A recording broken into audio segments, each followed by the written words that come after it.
All right, well, Genesis is going to kick things off for us, but first, why don't we all introduce ourselves and give our pronouns. My name is Damon Crane. I'm Communications Coordinator for Athens County Copwatch, and I use he, him pronouns. Let's see, why don't, Bailey, do you want to go next? Sure. My name is Bailey Plumley. I'm a member of Athens County Copwatch, and I use he, him pronouns as well. Amber, did you want to go next? Sure. Hi, my name is Amber. I am a member of Athens County Copwatch. I am one of the social media coordinators, and I use they, them pronouns. Oh, I'm sorry. Oh, never mind. Okay. Brendan, did you want to go next?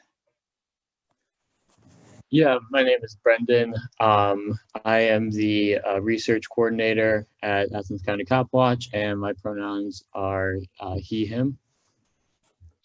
And that leaves Genesis. And after you give your introduction, Genesis, why don't you just get us started on the press conference? Oops, I think you're muted.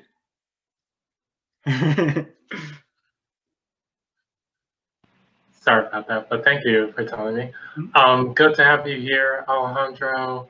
My name is Genesis Vaughn. I am also a member of Athens County Copwatch, specifically working on the communications team, and my pronouns are she, her, they, them.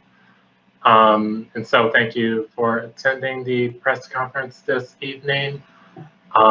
Basically, the main reason why we wanted to have this press conference is basically to kind of restate our work as well as re-emphasize the core of our organization.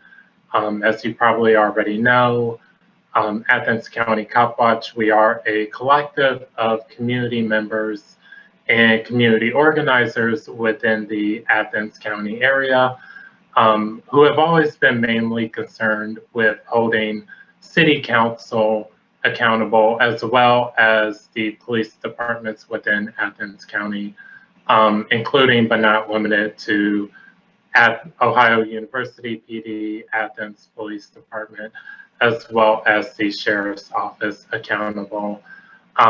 Specifically in relation to the June 22nd resolution that declared racism a public health crisis, and then called for City Council to do an investigation within its police as well as within its policy and budget that might contain any potential for racism. However, Athens County Copwatch was formed as a reaction to the fact that City Council did no such investigation. And so myself, being a member, prior to becoming a member in September of Athens County Copwatch, I was someone who was excited to see that City Council was joining this call that had been made by a lot of other communities across the country, even looking just north of us in Franklin County, also making a similar declaration about racism being a public health crisis. However, again, the fact of the matter is that City Council did not make an investigation into any potential spaces of racism within the police or within its policies. Particularly, there was a recent article released by the Athens News that did mention some concerns, particularly in relation to some specific details within the Athens Police Department policies. Those two mainly focusing on disciplinary records, as well as an understanding of overtime and how that counts towards the police officers that are employed by the Athens Police Department. And so we do want to clarify some of our initial understandings, as well as give a bit more detail into some of the work that we actually did in understanding those correctly. However, ultimately, as you'll see through some of our discussion this evening, once again, the matter of accountability has always been our focus. And currently right now still seems that Athens City Council still has some answering to do in terms of appropriately addressing racism within the Athens Police Department. And with that, I believe I will go ahead and pass it off to Brendan, who will get us started on that discussion of accountability.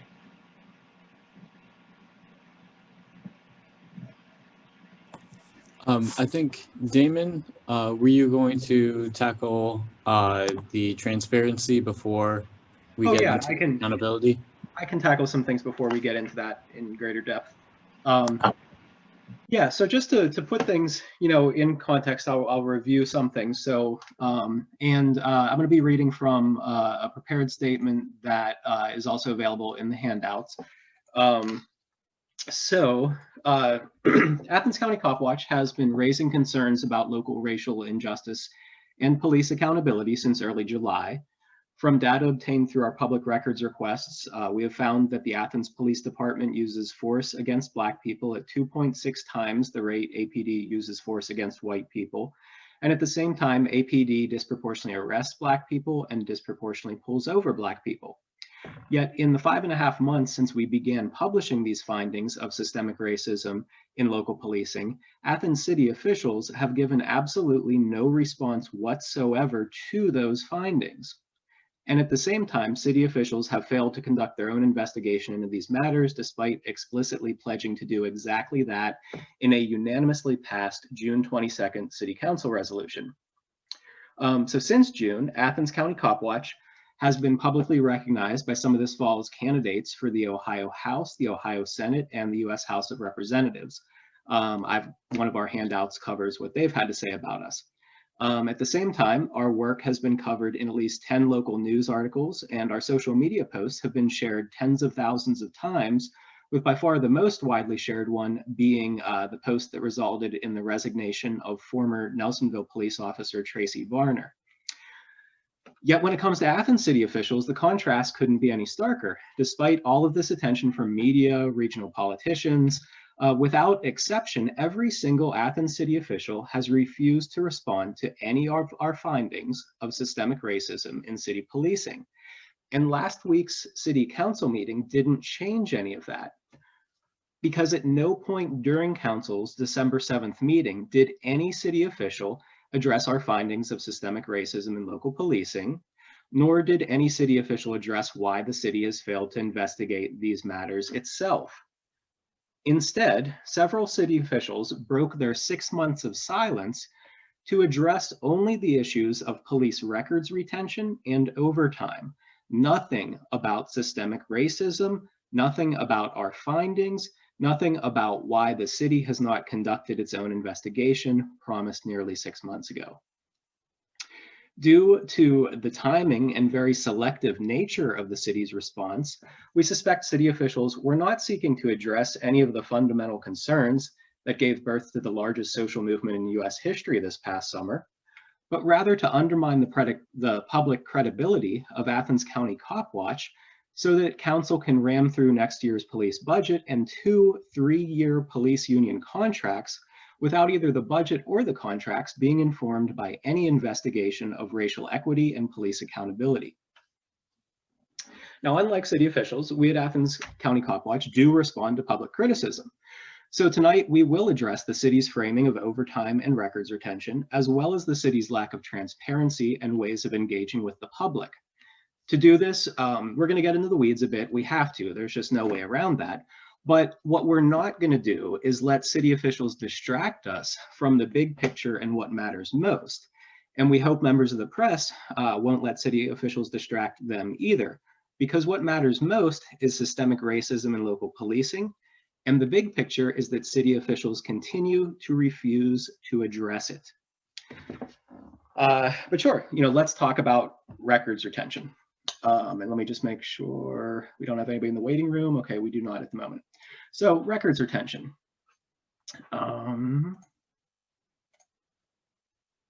At the December 7th City Council meeting, Council member Jeff Reisner asked Chief Pyle to, quote, clear up what Reisner called, quote, rumors concerning officers' records being purged or expunged, end quote.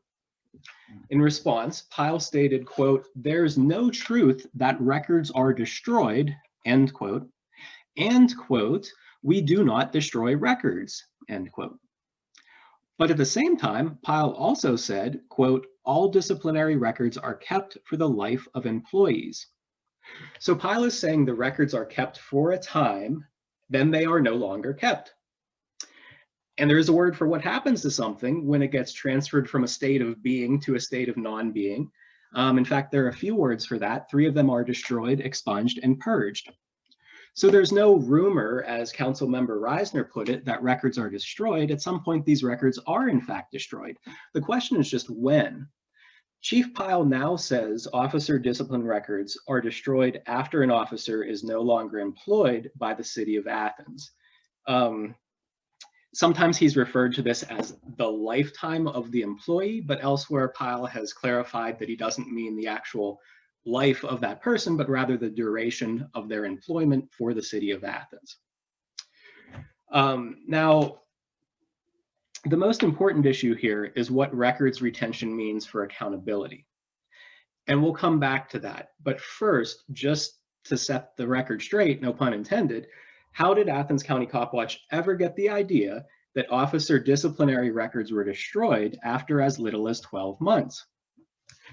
Simple. We got that idea from city records and from city officials themselves. First, the police union contracts state the following. At the request of the employee, notations of oral reprimands will be removed from the employee's personnel file 12 months after the effective date of the reprimand, provided there is no intervening written notice of disciplinary action during the 12-month period. Written reprimands will be removed from the employee's personnel file 18 months after the effective date of the reprimand, provided there is no intervening written notice of disciplinary action during those 18 months. At the request of the employee, records of suspensions will be removed from the employee's personnel file 24 months from the date of the suspension, provided there are no intervening disciplinary actions during that 24-month period.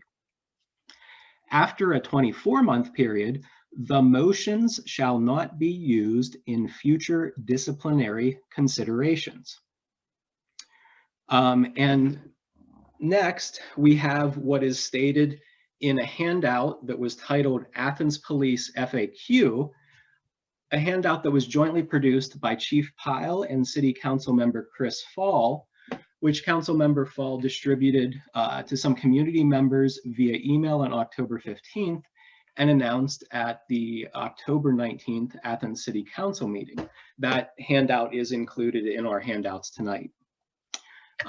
Within it, Fall asks Pyle, there is talk about the need for a national database regarding police officer complaints, etc.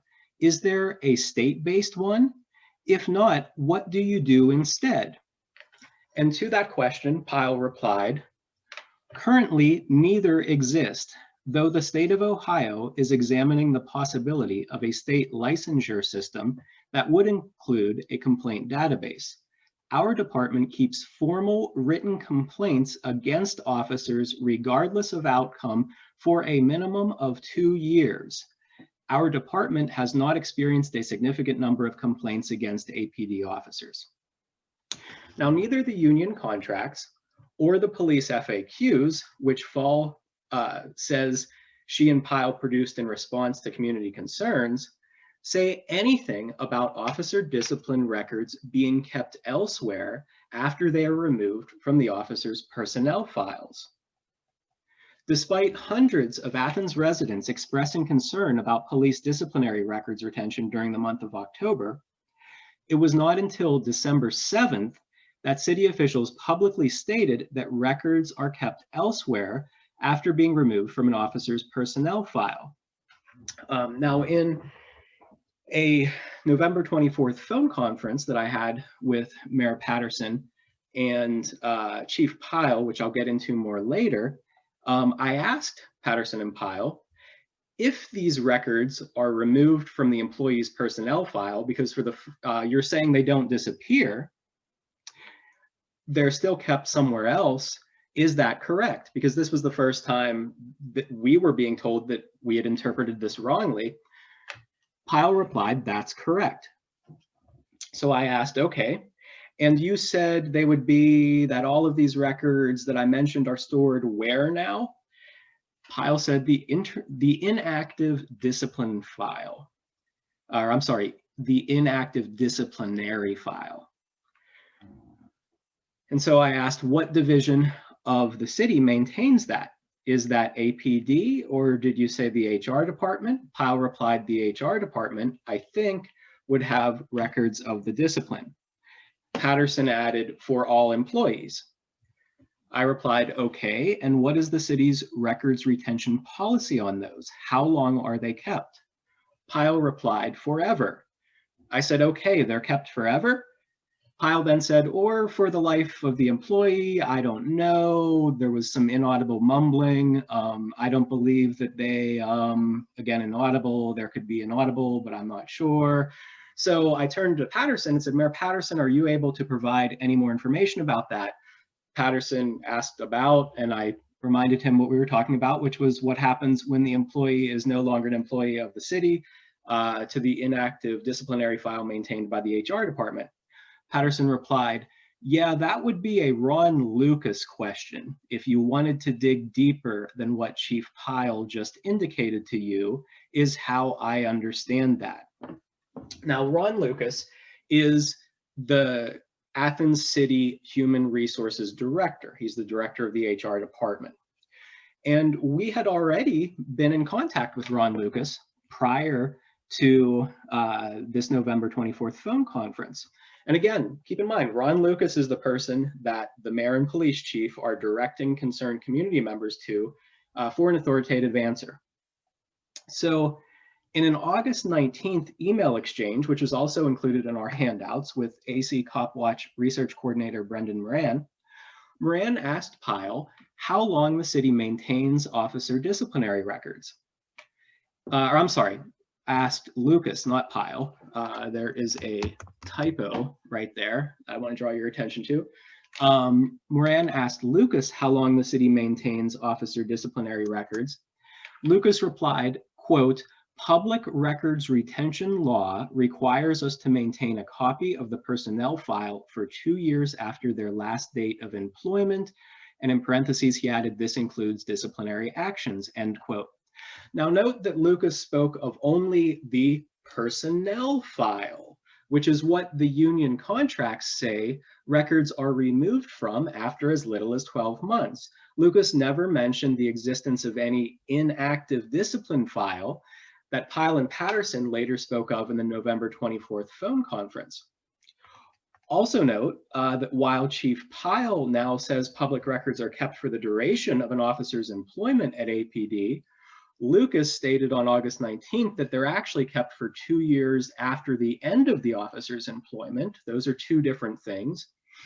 But the problems didn't end there, because a month later, Lucas also contradicted himself when in a September 15th email exchange with Moran again, Lucas stated that he had removed from his response to one of our records requests a record pertaining to a currently employed APD officer because Lucas said the record was more than 12 months old and the officer had requested it be removed from his personnel file.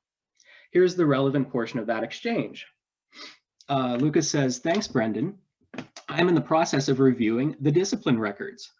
Most of it looks pretty good, and you should be able to repost them shortly. I am removing one of Captain Harvey's discipline records. Both of his disciplines in one of the documents were oral reprimands.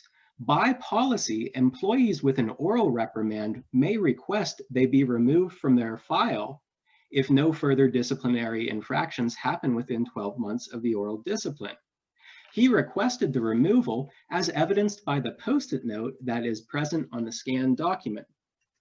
Now, to remove a record from a public records request is to claim the record no longer exists as a public record. Lucas made no distinction between any active or inactive discipline file. Again, he's referring to the personnel file, not in this email or any email previous to it. Lucas simply said the record was no longer available because it was more than 12 months old and the officer had requested it be removed. So how did Athens County Copwatch ever get the idea that officer discipline records could be destroyed after as little as 12 months? Well, not only because that's what the contract language suggests, not only because it's what Pyle's and Falls Athens Police FAQ suggests, not only because city officials did not state otherwise when publicly confronted 2 months ago about this, but also because this is exactly what we were led to believe by Human Resources Director Lucas, who the mayor and police chief both directed us to for an authoritative answer. So this is a situation where city officials are not only engaging in doublespeak with Pyle saying that records are both not destroyed, but destroyed. It's also a situation where the city is trying to attack our credibility by blaming us for the hot mess of conflicting information that they fed to us. And to sum up that mess briefly, the contract says discipline records can be removed from personnel files after as little as 12 months. The October 15th Athens Police FAQ states discipline records are kept for a minimum of 2 years.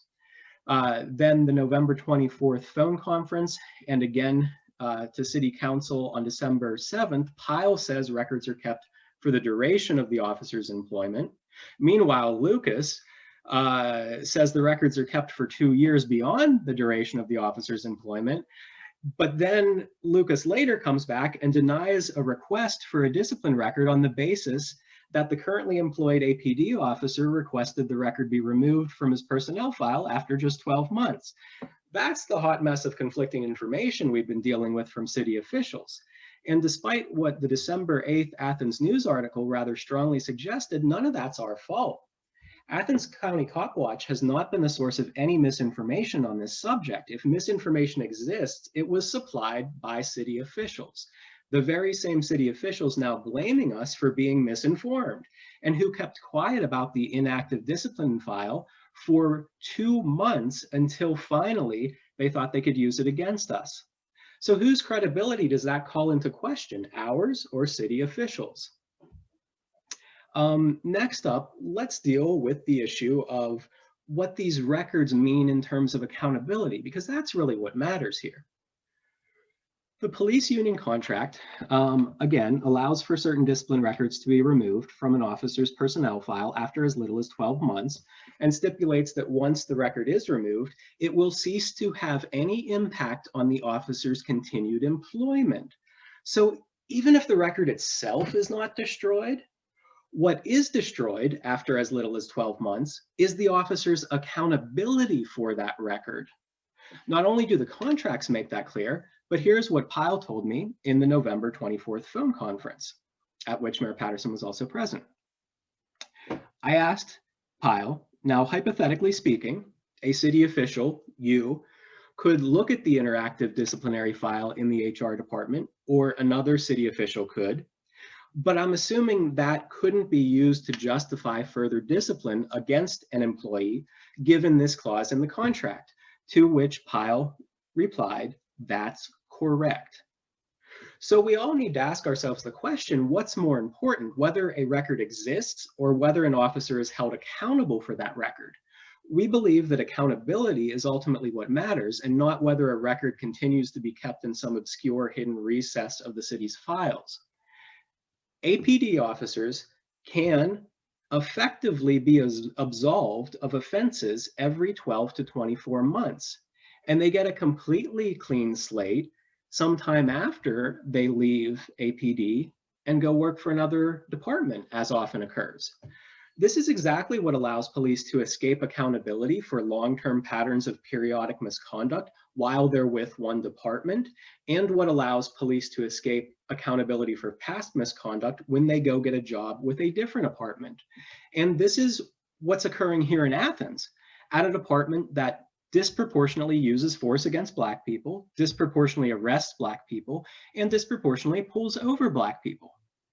Furthermore, Athens City Council and the city administration bear ultimate responsibility for this situation, because what allows officers to escape accountability and continue long-term patterns of misconduct in these ways is the language of these contracts and the city's more general records retention policies. The city should not agree to any contract that contains this language, and the city should change its records retention policies to keep police discipline records for much longer. And of course, city officials also should get their story straight and stop misinforming the public. But when it comes to officer accountability at Chief Pyle's department, records policies aren't the only problem.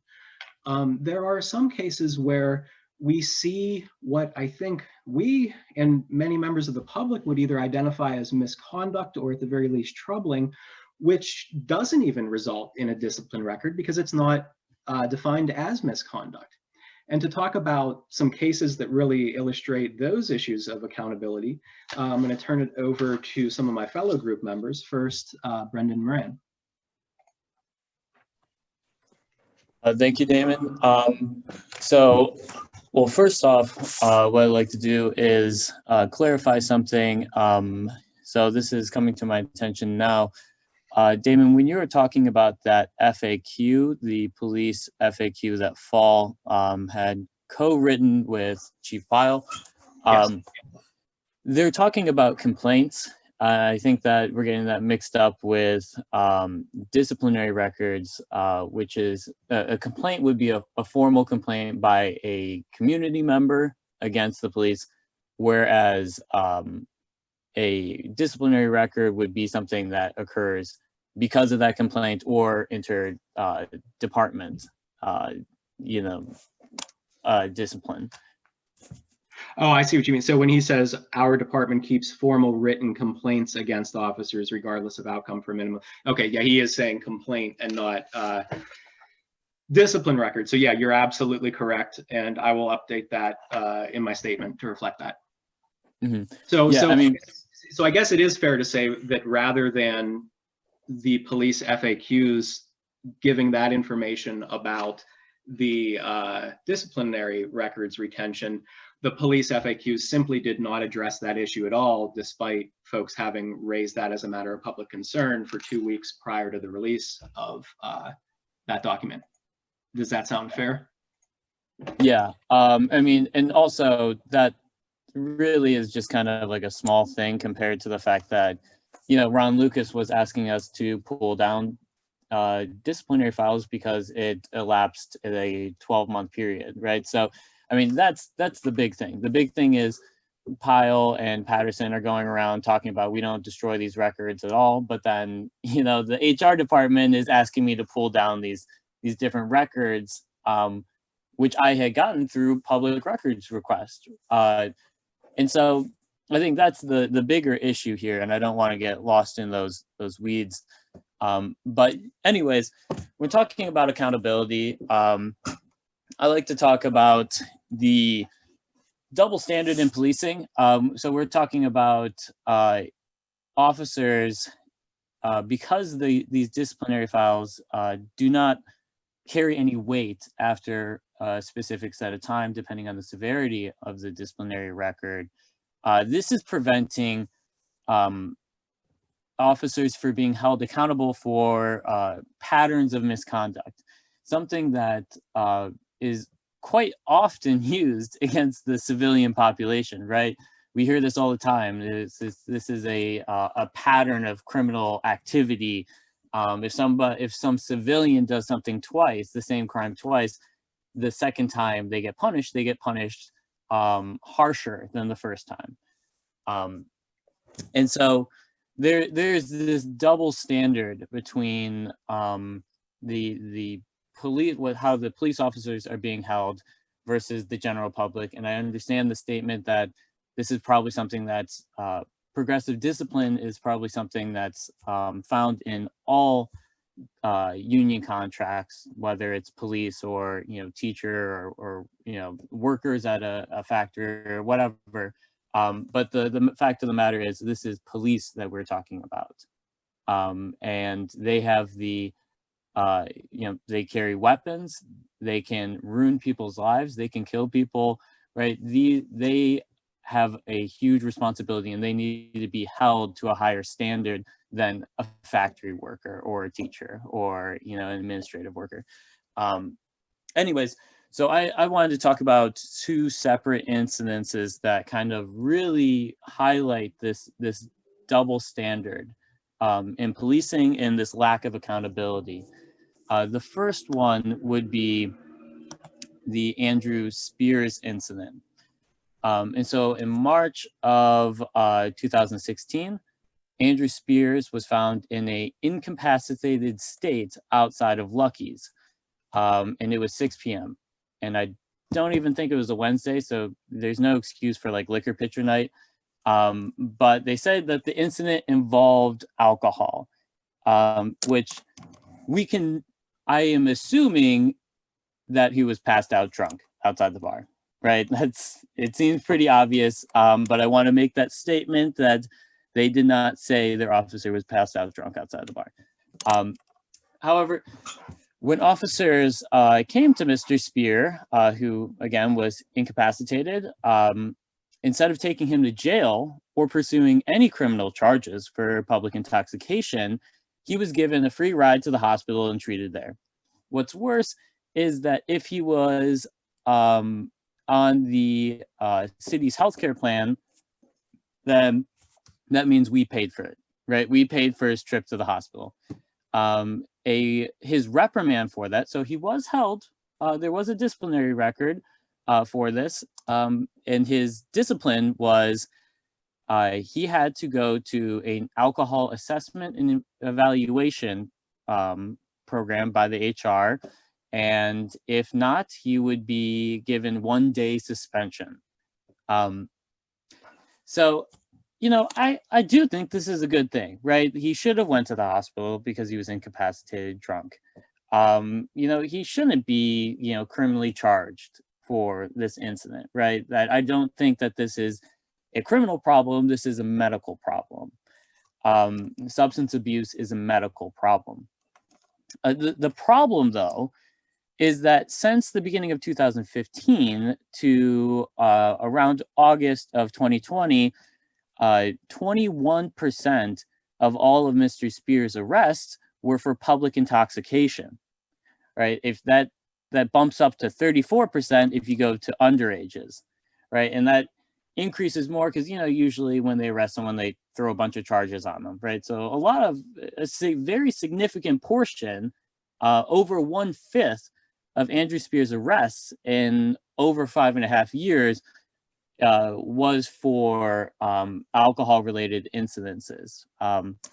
So while he was given a free ride to the hospital and he was treated with care and like a decent human being, he has no problem throwing other individuals in jail, in cages, and oftentimes when individuals are incapacitated and intoxicated, their arrest is violent, right? Because as one might imagine, if you're incapacitated and you wake up to 2-3 people around you shining lights and yelling at you, you're probably not going to take that the best way, right? And I imagine that they didn't treat Andrew Spears in the same manner that they would treat another individual passed out on the street drunk. And furthermore, that's not even just an Andrew Spears incident, right? Those officers who found Andrew Spears incapacitated decided to take him to the hospital, call an ambulance, take him to the hospital, and not pursue any criminal charges whatsoever when in the past 5.5 years, roughly 5.5 years, so from January 2015 to mid-August 2020, about 12.5% of APD's arrests were for intoxication, disorderly conduct, intoxication.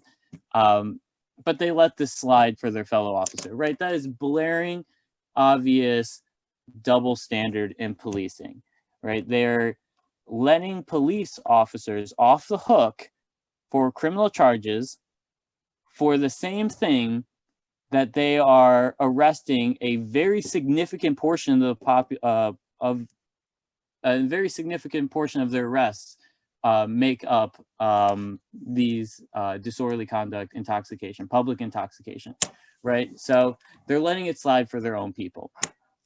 Another example of that was back in 2011, APD officers pulled over OUPD Deputy Chief Officer Mark Matthews, like shortly after midnight. Officers suspected that Matthews was impaired after administering a field sobriety test, but decided they weren't going to breathalyze him and instead let him drive off with a warning. So they thought he was intoxicated or impaired, but they still let him drive off because he was a police officer. Matthews was put on administrative leave by OUPD the following day after a phone call with Chief Pyle and Chief Powers. And this is reported in the Athens News. You can look up that that article. And yes, I'm not joking when they're saying, I'm not exaggerating when they're saying that he was let off because he was a police officer. This is a quote from Chief Pyle when being interviewed by the Athens News. There's a threshold of evidence that we have to meet, and considering that is a police officer, you want to be extra sure, because this kind of arrest can have serious impacts on a person's career, Pyle said. I think there's a double standard, but of course, it's understood and appreciated by officers that there's a double standard. He noted that police officers who get a DUI conviction can face disciplinary action up to dismissal from his or her job. I can't believe that he actually admitted that. It's insane, right? He's admitting that there is a double standard in policing. He basically cut all the work out for us, right? This is the police chief for APD admitting that there is a double standard, admitting that the fact that Mark Matthews was an OUPD officer, that they let him drive drunk off away from the scene with just a warning because he was for the official reason for the stop, which was a traffic. I think he was speeding. Well, and if I can interject real briefly, in subsequent coverage, Pyle then denied that he said it was in fact a double standard, in kind of true Tom Pyle fashion of doublespeak. He says something, and we'll see more of this later. But please continue, Brendan. Yeah. So, I mean, basically, that kind of sums it up, right? Here is very clear evidence that there's a double standard in policing, that there is not accountability. These police officers aren't being held accountable to holding in every civilian to the same laws that the city has put in place, right? They're letting police officers drive off drunk just because they're a police officer and they don't want to get them fired from their job, which any normal civilian, if they have a nice job, could lose their job from a DUI conviction. The fact that he thinks that a DUI conviction is worse for a police officer than it is for a normal person shows how disconnected he is from reality and the reality that every American faces in this country.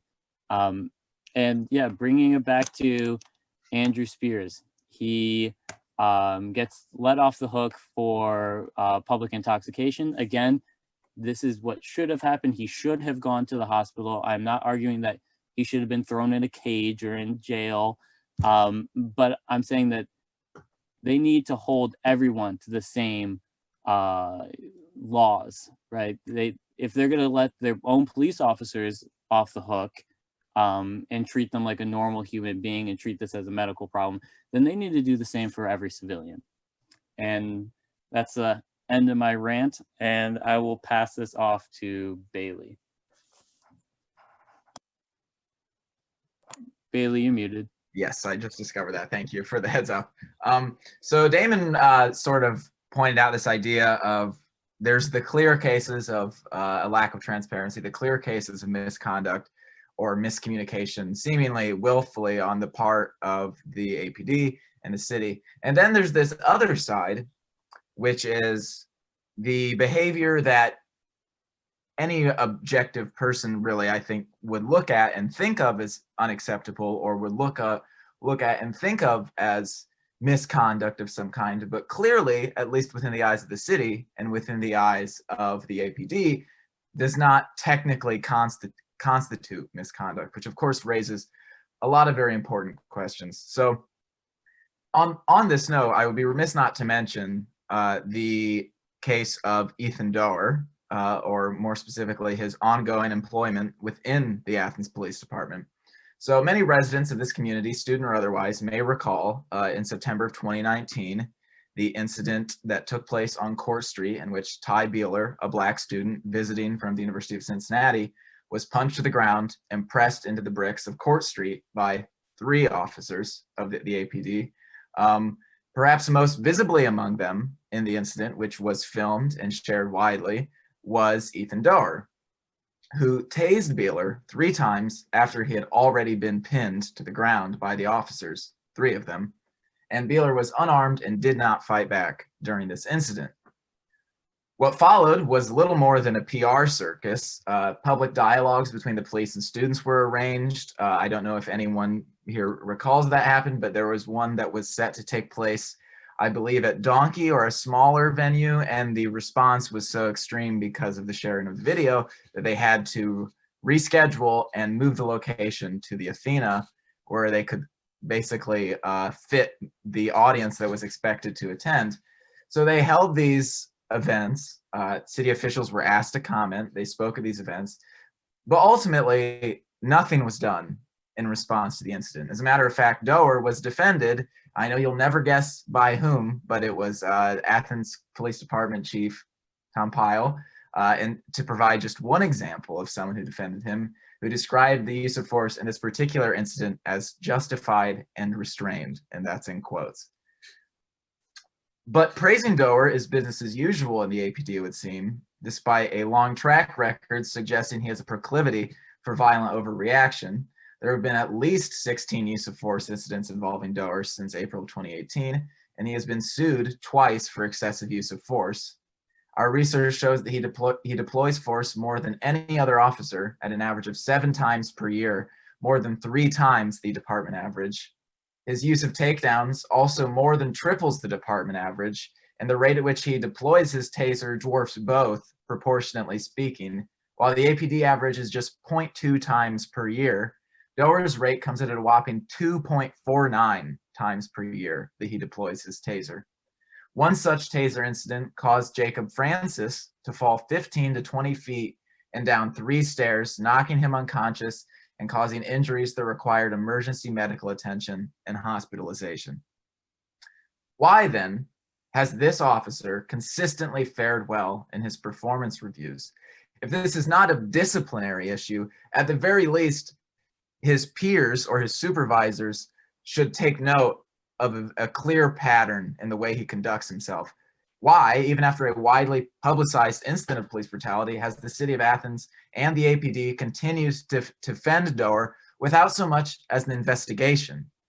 Why is Doerr still allowed on the streets every day, armed by the city and given what would appear to be free rein to make the decisions he sees fit? The city and the APD may be short on transparency, but they've shown more than enough in the place that counts, accountability, or rather a lack thereof. All right, so that basically sums up my points about Doerr. I believe I'm handing it off to Brendan again, or Genesis? To Genesis, I believe. Okay, And then Genesis, Brendan. you can go ahead.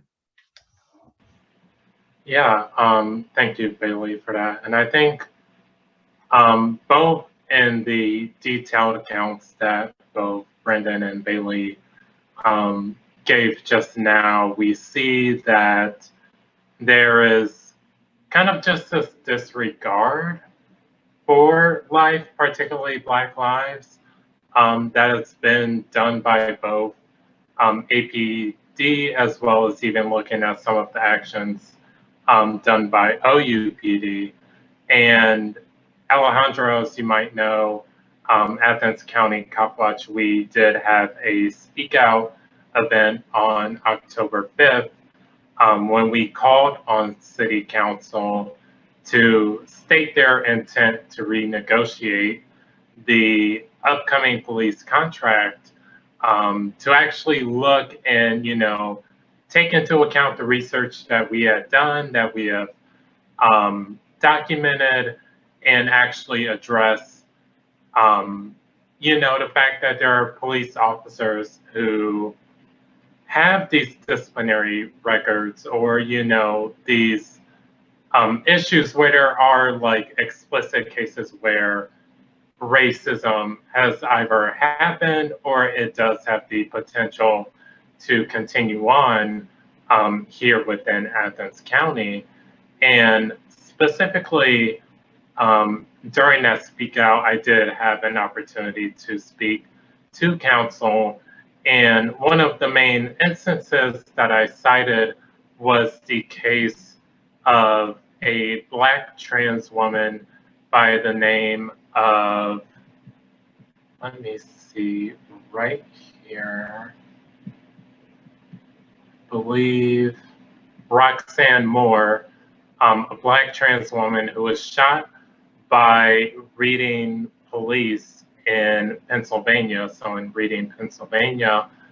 And I mentioned that case specifically to highlight that the potential for this is very much present, just looking at the trend of actions and injustice that has been pretty much committed by Athens Police Department. And this is something that's very much at the core of what could be called the Black Lives Matter movement, in its, I guess you could say, its most recent iteration, even just this past summer. But we know that there have been cases of this that have happened all throughout the entire state. Just thinking of some of those, there was the murder of Tamir Rice in Cleveland back in 2014. There was the murder of John Crawford III in Beaver Creek, just outside of Dayton in 2014 as well. There was the murder of Sam DuBose by former University of Cincinnati Police Department officer Ray Tenzing, again in Cincinnati in 2015. And as you might know, just recently, earlier this month, there was the murder of Casey Goodson Jr. in Columbus by the sheriff's deputy, Jason Meade.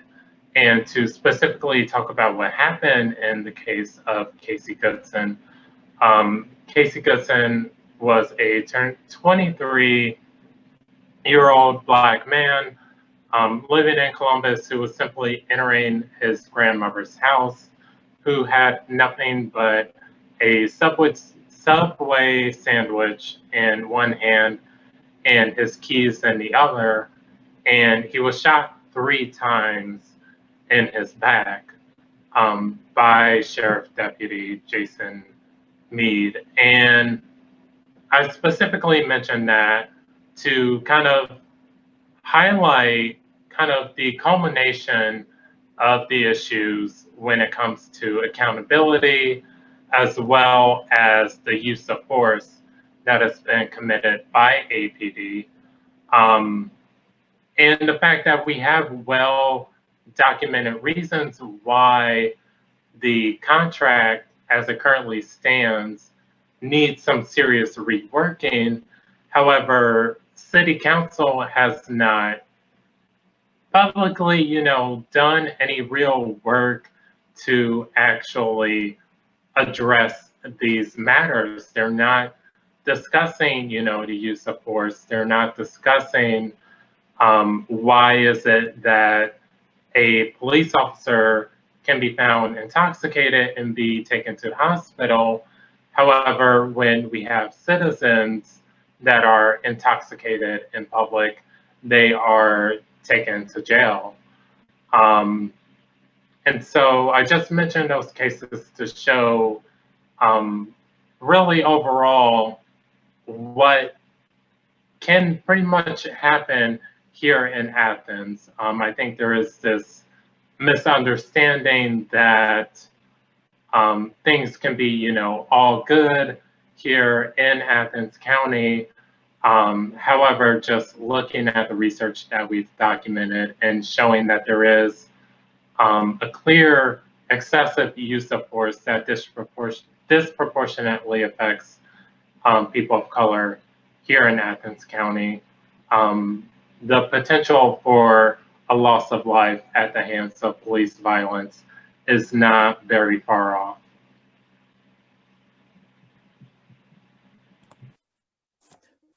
Yeah, and I would like to kind of back up what Genesis was saying about the possibility of this occurring in Athens. All right, so if we look at the Athens Police Department use of force policy, and this is actually very similar to the Sheriff's Office and OUPD's use of force policy, and I imagine that I believe that at least OUPD and APD both work with the Fraternal Order of Police. So there's very similar verbiage in all of these documents. But basically it outlines in section 300.4 deadly force applications that officers can use deadly force to stop a individual from fleeing if they reasonably suspect that he might commit or intends to commit a felony. So they can shoot a person in the back, right? They can shoot somebody, kill someone who's running away from them. And they can also kill someone who doesn't even have a weapon. They further on in the clause, they state that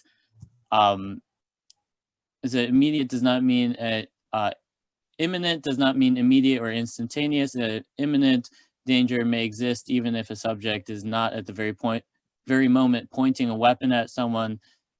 For example, an imminent danger may exist if the officer reasonably believes any of the following: the person has a weapon or is attempting to access one, and there is reasonable belief that the person intends to use it against the officer or another, or the person is capable of causing seriously bodily injury or death without a weapon.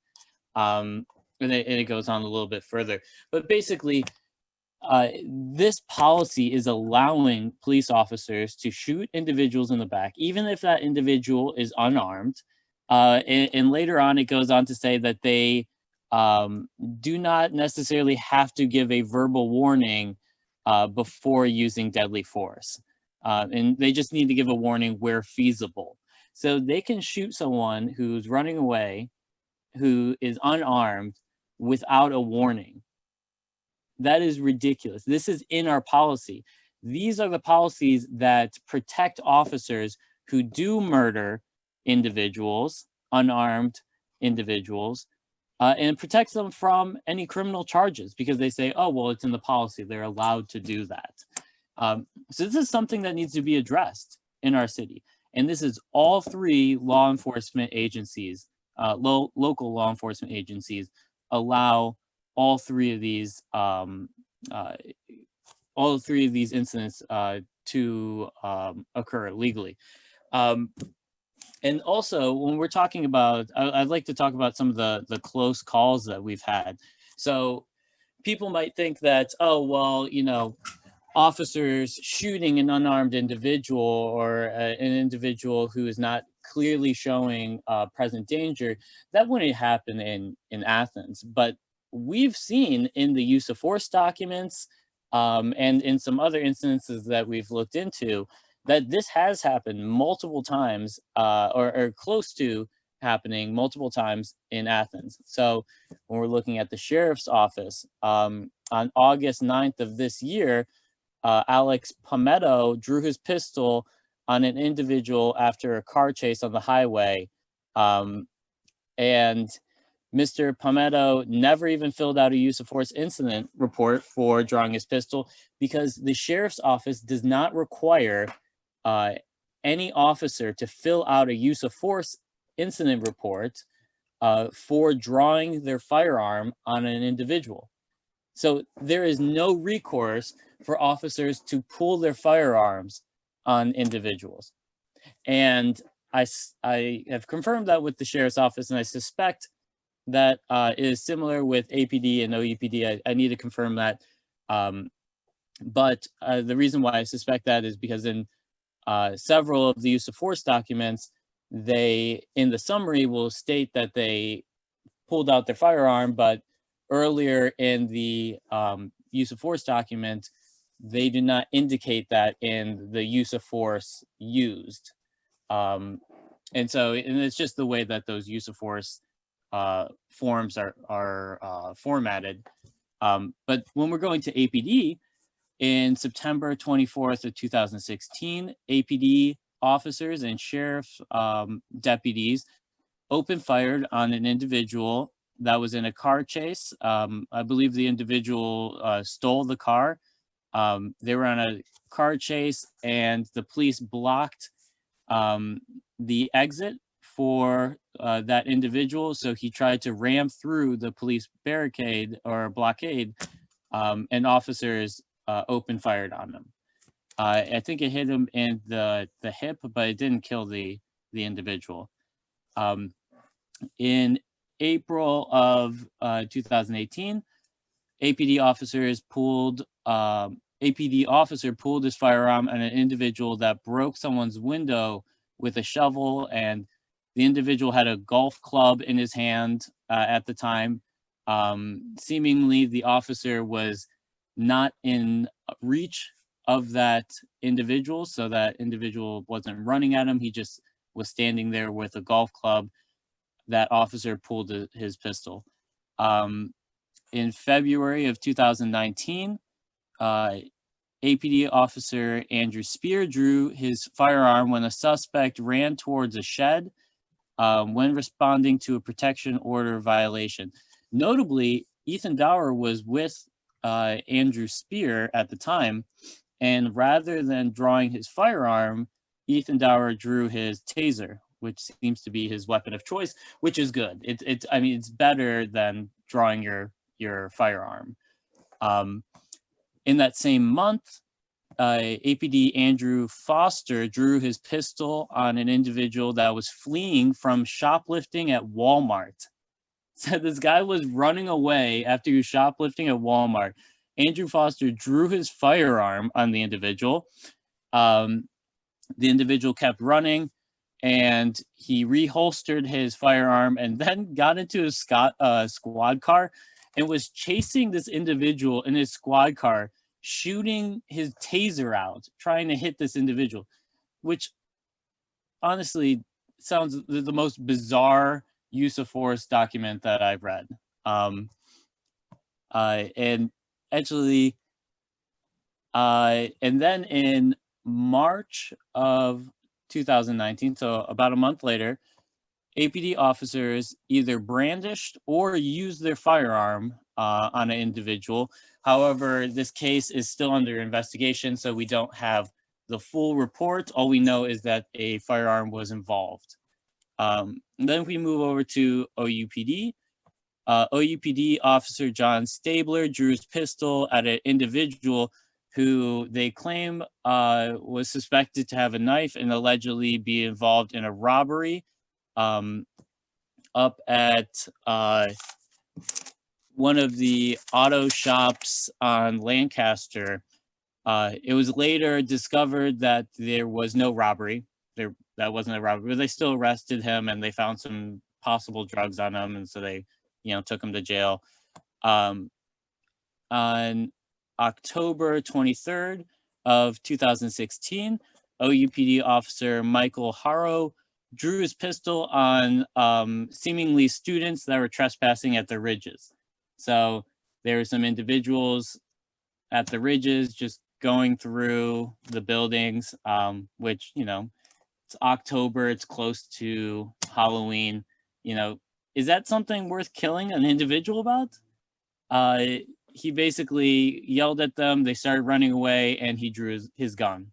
So there's been several close calls, and these are just the kind of ones that really stand out to me. OUPD since 2015 has had, I think, maybe 3 or 4 more incidences where they indicate that they have drew their firearms. But then again, these police departments are not obligated to actually report if they're drawing their firearms. So we don't know if the full scope of this problem.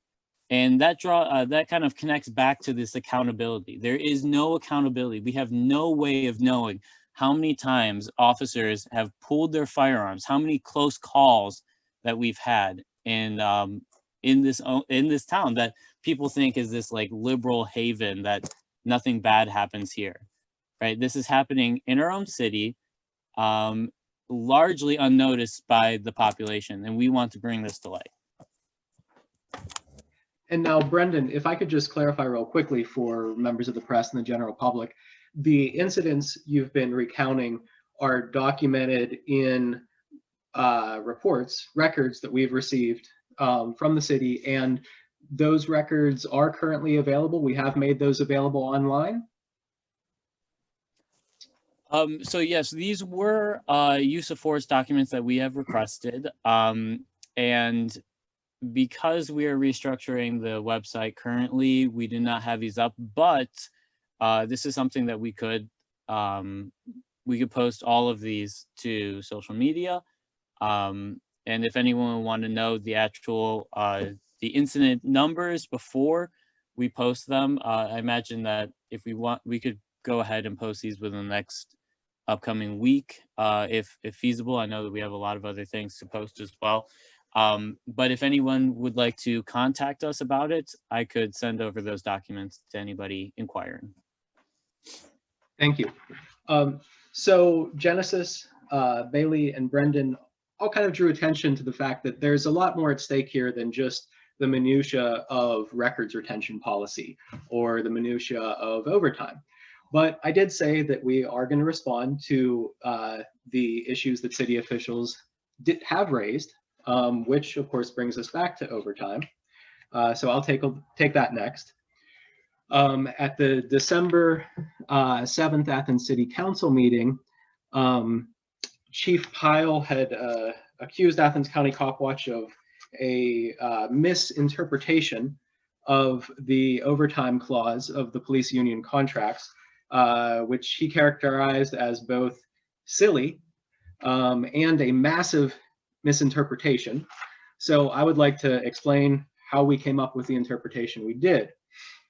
The police union contracts state the following: an employee who refuses or fails to respond to a scheduled overtime assignment shall be credited with the amount of overtime refused as if it had been worked. Now, the contracts themselves don't define the term credited, but we are blessed with these things called dictionaries. And if you look up credit in the Merriam-Webster dictionary, you'll see that its second most common usages as both a noun and a verb refer to money received, as in when money is credited to your bank account and then appears in the credit column on your bank statement, or used in reference to something in lieu of money, such as a credit card. And where were we encountering this term credited? In an employment contract, which primarily establishes the terms for financial compensation in return for work.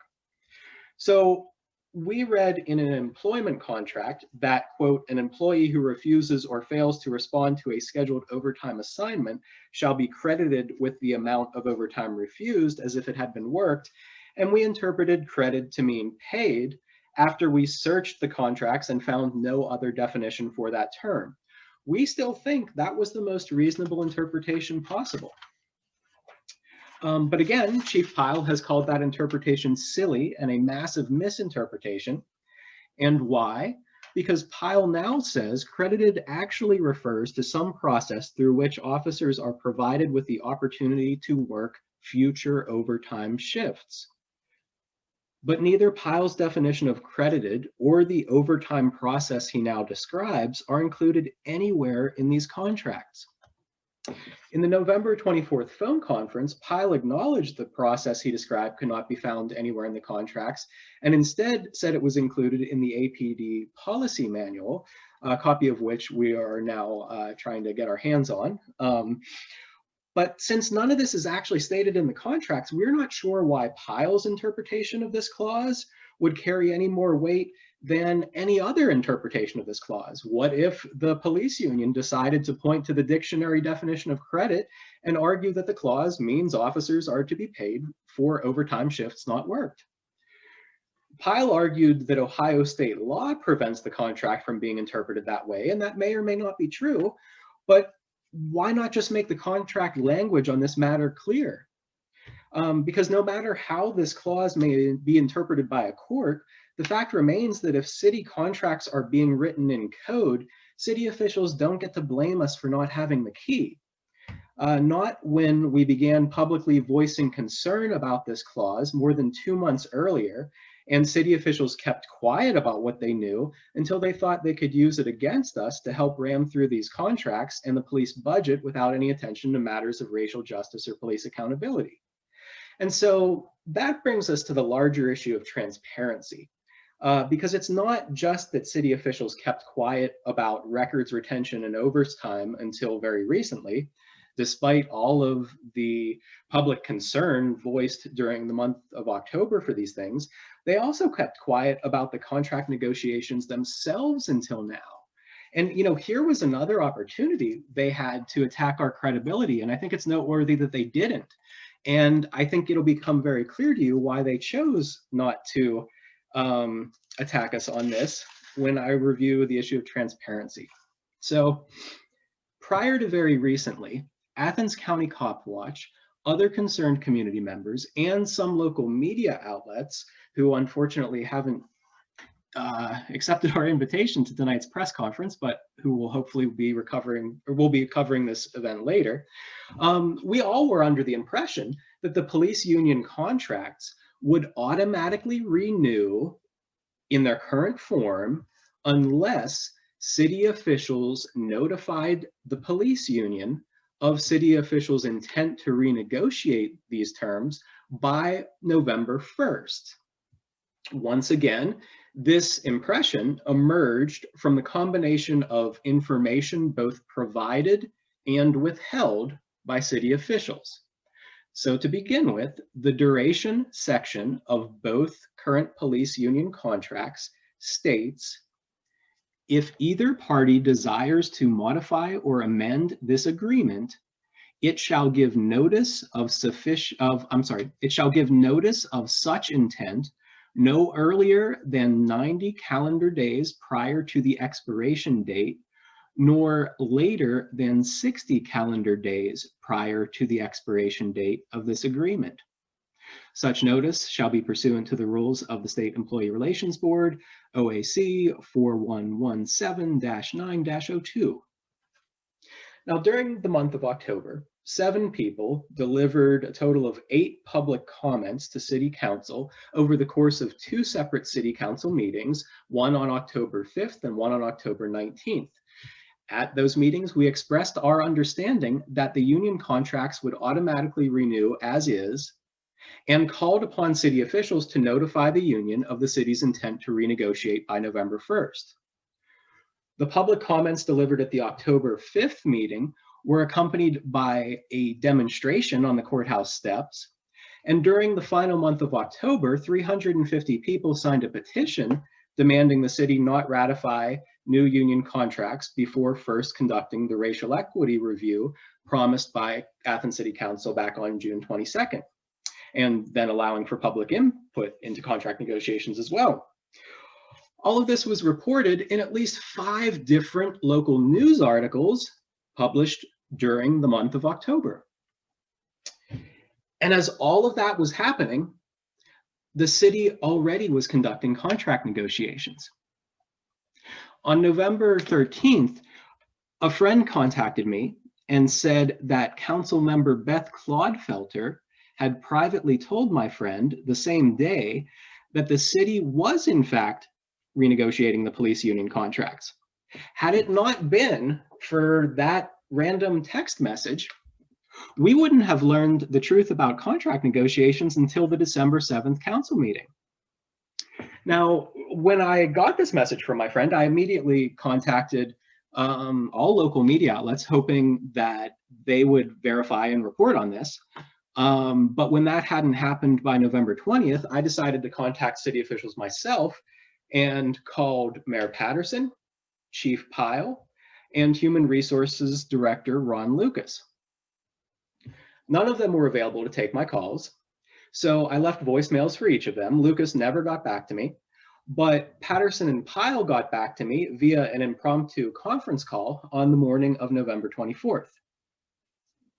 When I questioned them in that call, of which we have an audio recording and a written transcript provided in tonight's handouts, Patterson confirmed the negotiations were underway, and Pyle stated they had begun informally all the way back in July, and that the union gave the city formal notice to renegotiate, quote, either in August or September, end quote. Now that would have been too early according to the contract, but regardless, Pyle confirmed that formal negotiations were already underway in October, when the subject was getting so much attention in the local media, so much attention from the public in city council meetings, was the subject of a petition signed by 350 people and a public demonstration on the courthouse steps. Yet despite all those expressions of public concern in the matter, city officials chose to not divulge to the public the fact that contract negotiations were already underway. In particular, it's worth noting that Mayor Patterson was in attendance at the October 5th and October 19th City Council meetings where public comments were delivered on the subject, and Chief Pyle was present at the October 19th meeting. Yet when confronted about these very issues at those meetings, Patterson, Pyle, and all of the members of Athens City Council chose to keep quiet about what they knew. It's also worth noting that at the October 19th meeting, Councilmember Chris Fall announced the release of the Athens Police FAQ, the handout that she and Pyle had produced.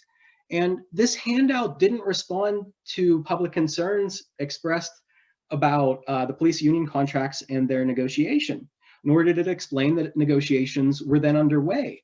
And, you know, are we to believe that questions about these issues had not been raised frequently enough to be included in Fall and Pyle's handout, despite 5 community members raising those concerns during the previous public comment period of the October 5th council meeting? You know, the regular session council meeting that was held before the October 19th council meeting, at which Fall released this FAQ handout.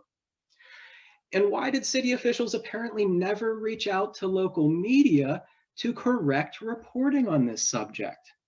In the November 24th phone conference, I asked Patterson and Pyle about that repeatedly, and the answers they gave were stunningly evasive before they finally settled on saying that it's not their job to accurately inform the public of anything. And, you know, if you think I'm exaggerating, please don't take my word for it, because I recorded the phone conference. We've provided an audio recording of it and a written transcript, so you can see and hear everything for yourself. And I think that members of the press will find it particularly interesting, you know, given that Patterson talked a whole lot of shit on you all. But I'll review a couple of his and Pyle's evasive responses just to give you an overview. So first, Mayor Patterson blamed community members for not reaching out to him privately about these matters before November 24th. I replied by explaining that members of Athens County Copwatch had reached out to city officials publicly, including at the October 5th and October 19th city council meetings, rather than privately, because these are matters of public concern, and we were not just seeking our own personal edification. Second, Patterson falsely claimed that council's rules prevented city officials from responding to public comments at council meetings. Absolutely false. Even if that were true, it wouldn't have prevented council members from following up with speakers later. But as we show in the handouts we've supplied with you today, the truth is that one, council's rules do not prevent city officials from responding to public comments at city council meetings. Two, it is common practice for city officials to respond. And three, city officials typically do follow up with members of the public following meetings. So the reality is that none of that happened regarding these issues, not because city officials were somehow constrained and prevented from doing those things, but because city officials consciously decided not to do those things.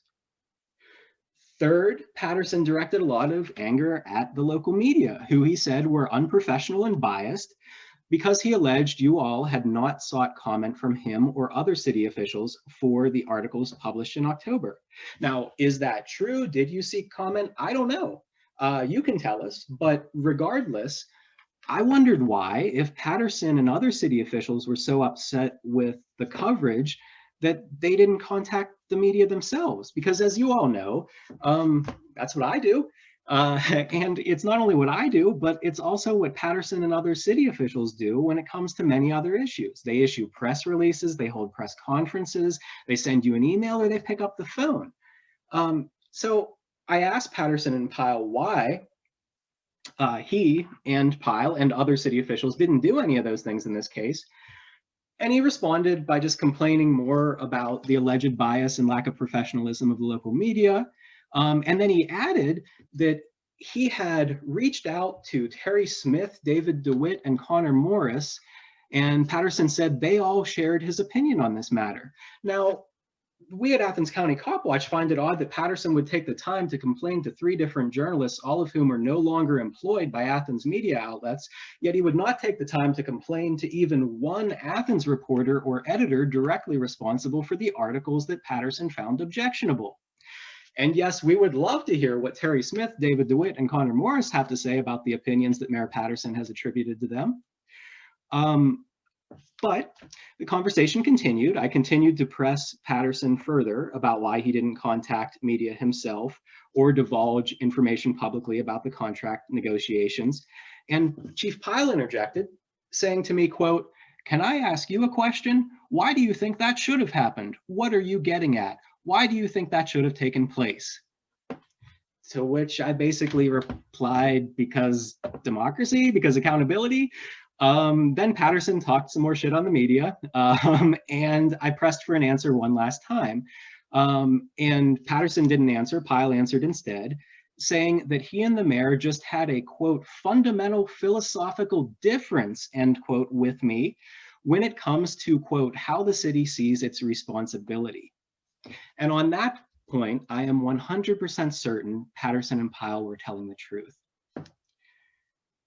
Now, in conclusion, I don't know how any honest person can look at this entire situation and how city officials have chosen to engage with members of the public concerned with issues of systemic racism in local policing and a lack of accountability in local policing, and not conclude that city officials have just been acting in bad faith for the past 6 months.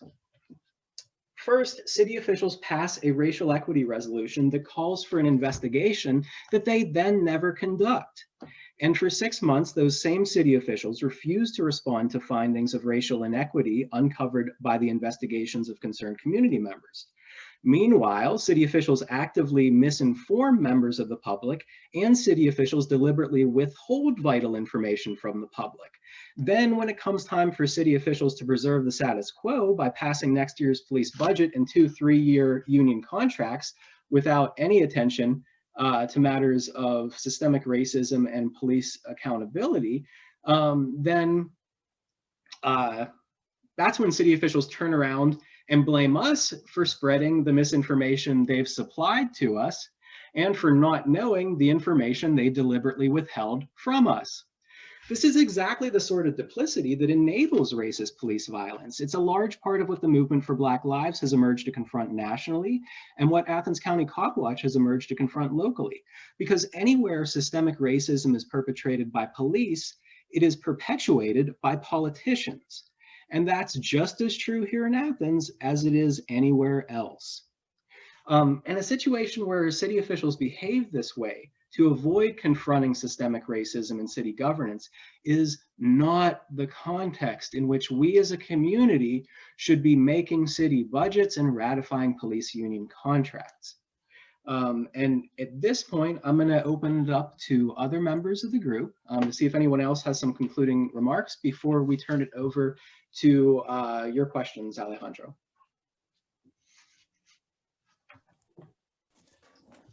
Yeah, I mean, I could just say one thing. You know, I think that we have been misled on several issues, and I think that city council and city officials have used that in a weaponized form against us. But at the same time, I think that, you know, we should do a better job of really making sure and pressing officials to get the truth out. And so I think that I don't want to say that entirely all the blame is on officials. I think that we can accept some responsibility as well. But I would also like to frame the fact that, you know, this is a coalition of, you know, local members of the community who are just concerned. You know, I'm fairly sure that all of us have jobs that we have to do on top of this. This is a thing that we do after work. And so I don't think that, I think we should definitely be held accountable. I think that city council and city officials, with their job to properly inform the public, and also to do the things that they stated that they would, right? This investigation into racial equity in all city policies and departments. I think that they should be held to a higher standard than a group of activists just trying to do some work to make Athens a better and safer place.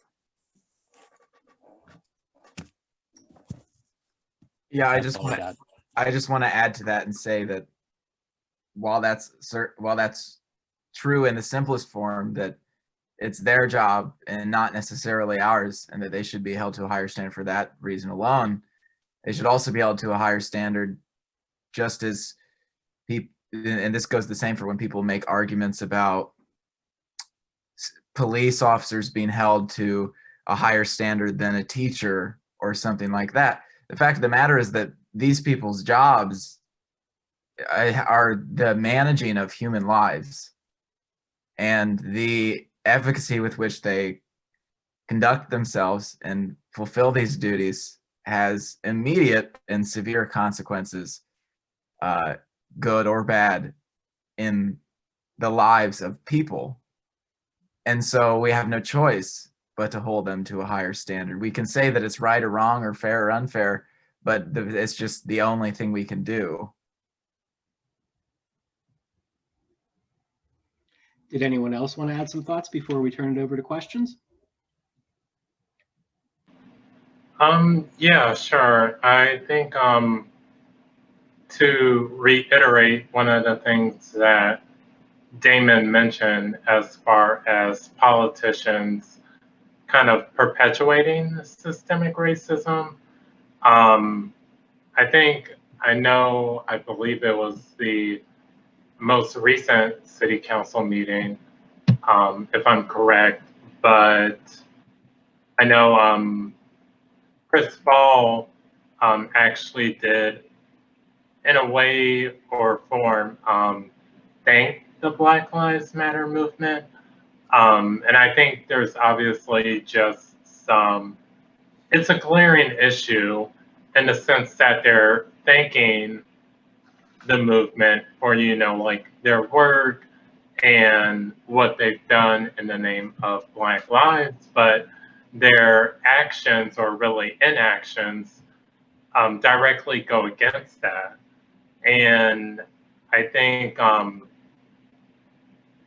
again, you know, like, while there can be a matter of accountability that falls on us, you know, in terms of, you know, our previous understanding of the overtime policy, as well as disciplinary records, this ultimately still falls on the matter of accountability of City Council, as well as the Athens Police Department, in their own transparency, because ultimately this is something that's bigger than just our organization. This is a matter of our community, who should have the right to be able to hold City Council accountable, as well as all of the law enforcement agencies within this county.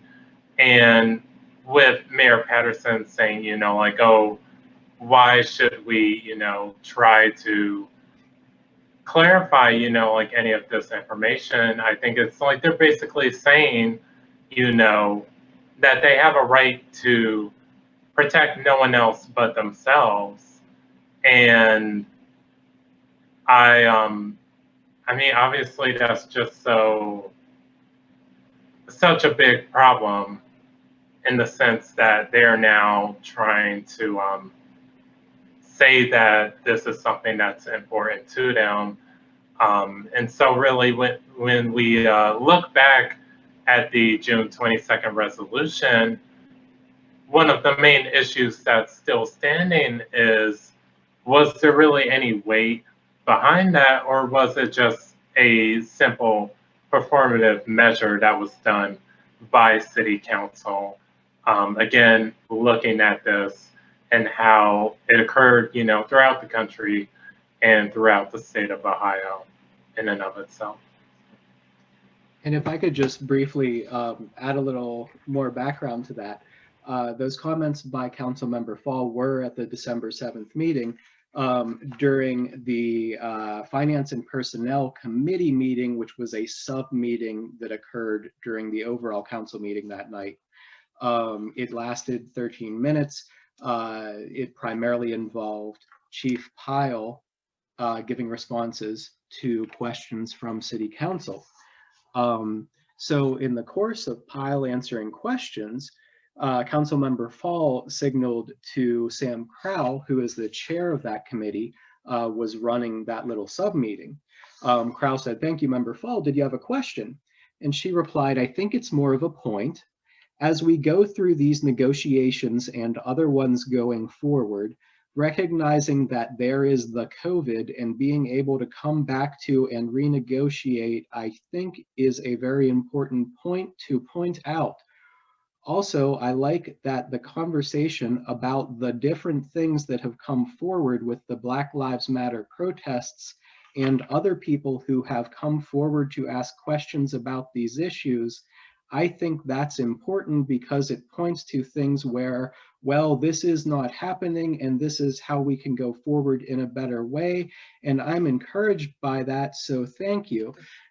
It's unclear who Councilmember Pyle was thanking there during this session that involved asking questions of Chief Pyle, but if she's happy about concerns raised by the Black Lives Matter movement and other local demonstrations, why doesn't she take this opportunity to address any of those concerns? Why doesn't she ask Chief Pyle why it is that his department uses force against Black people at 2.6 times the rate that it uses force against white people, while also disproportionately arresting and pulling over Black people? Why doesn't she address the issue of why the city has never conducted the racial equity review that it promised to conduct all the way back on June 22nd? So it's this weird situation where, you know, Councilmember Pyle gives this sort of shout out, you know, it's kind of like #BML, but where is the substance? If she thinks that it's great that these issues are being discussed, why isn't she discussing them? particularly when Chief Pyle is there right in front of her to answer any questions that she might pose. So yeah, that's some of the frustration too. And again, the transcript of that meeting is among the handouts we gave out. With no further ado, I want to turn it over to any questions that you have, Alejandro. All right. So there's a lot that was talked about, that was unloaded. But I think that the main, I guess the main point that there is to be made about all of the concerns and issues that you all have brought up is really how, I guess, city government officials, from Tom Pyles to Mayor Patterson, have provided you with misleading or conflicting information.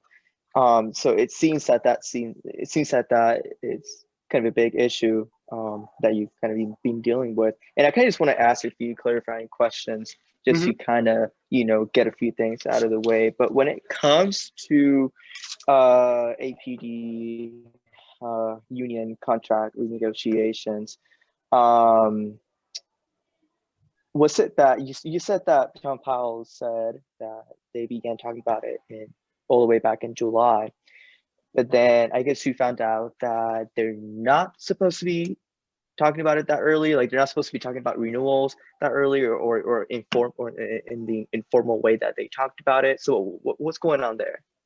It's a good question, and it's a good question for Chief Pyle, I think. All we can say is the information that he supplied us with. So the two things I would point you to are that durations clause, which comes at the end of each of the current contracts. And that specifically, well, I'll tell you what that states in a moment. And then I'd also refer you to what Pyle said during the November 24th phone conference when I asked him whether negotiations were occurring and when they started. So first, the section of the contract. Let me flip back to that. That's the duration section, which the relevant part reads, if either party desires to modify or amend this agreement, it shall give notice of such intent no earlier than 90 calendar days prior to the expiration date, no later than 60 calendar days prior to the expiration date of this agreement. So it basically says that in order for the contract to be renegotiated, what needs to happen is that before the current contract expires, and I believe it's scheduled to expire on December 31st of this year, between 60 and 90 days prior to that, at least one of the party has to give the other party notice of its intent to renegotiate. So that would mean during the month of October, given that the expiration is December 31st. That's why we focused on this during the month of October, because that's when one of the parties needed to notify the other. Now, in the November 24th phone conference, and this is right at the beginning of the transcript, which I can refer to here, that we sort of give an explanation of the transcript and some background information in the document that contains the written transcript, and then we give an annotated transcript that also includes notes. But basically, once we were all set, the first thing I asked was, I wanted to confirm whether the Athens Police Union contract is in fact being negotiated now. Patterson replied, it is. I said, okay, and when did negotiations start? Now, in the recording, Pyle says something that's inaudible. Patterson says October and raises his voice as though he's asking a question. What Pyle comes back with is also inaudible, and then Patterson asks, did you get all of that? As you'll see, Patterson's always very easy to understand. I think he was sitting closer to the phone.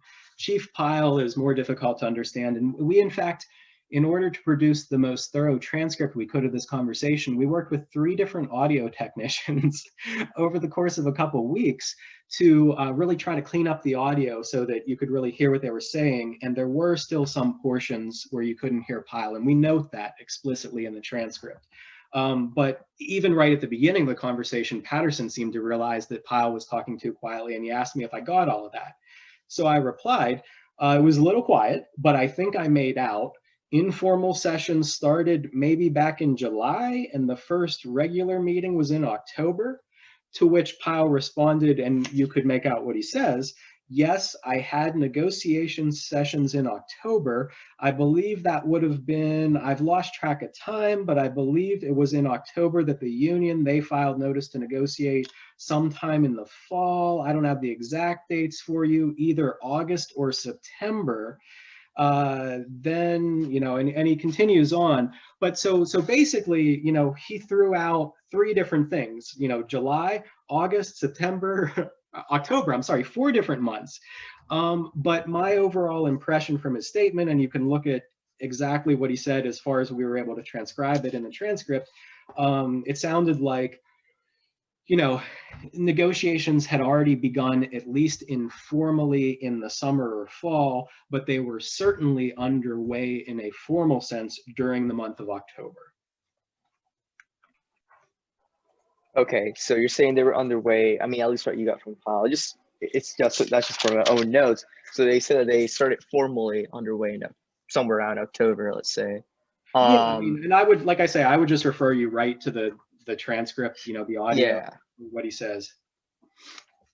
But I guess what I was trying to get at is they started formal negotiations in October, but then the concern is that they didn't inform the public that they started negotiations then. So well, I'm trying to get what the concern was about those negotiations. Yeah, so that's one concern, right? So during the month of October was when we not only raised a concern about the issue of records retention, a concern about the issue of overtime, but also a concern about whether these contracts would in fact be renegotiated and not simply renew as is. And that was based on the language of the duration clause of the contracts in part, but it was also based on the fact that when we raised those concerns, city officials didn't, you know, correct us. They didn't say, oh, you've misunderstood the duration clause. The union has already given notice of its intent to negotiate, so the city doesn't have to give notice. And in fact, we are negotiating the contracts as we speak. City officials could have said that at the October 5th city council meeting when 5 people called on the city to not renew the police union contracts before conducting a racial equity review.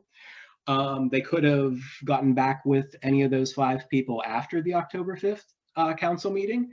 They could have gotten back with local media after local media reported the idea that there was this November 1st deadline by which the city needed to notify the union, which when there wasn't in fact that deadline and the negotiations were already happening. Again, the October 19th meeting, these negotiations are going on, but community members are directly calling on city officials to notify the union so that we can have negotiations. City officials know that negotiations are already happening, but they don't say anything about that. And we in the handout with the transcript, we linked to the news articles that covered this as well. So the October 27th Athens Messenger article reported the November 1st deadline. And I believe the, let's see, I believe the Post may have on the 19th. I mean, you can check out all those articles if you want. There's 5 of them that were published during October that we linked to. So members of the community are expressing all this concern about wanting these contracts to be renegotiated and wanting to be informed by an investigation of racial equity. Meanwhile, they're already being negotiated. They're not being informed by any investigation of racial equity, and city officials are keeping quiet about what they know. I mean, if it hadn't been for that random text message I received on November 13th, how would we have known that negotiations were actually happening at any time before December 7th. So, we raise all these concerns in the beginning of October. City officials don't divulge what they know until December 7th publicly.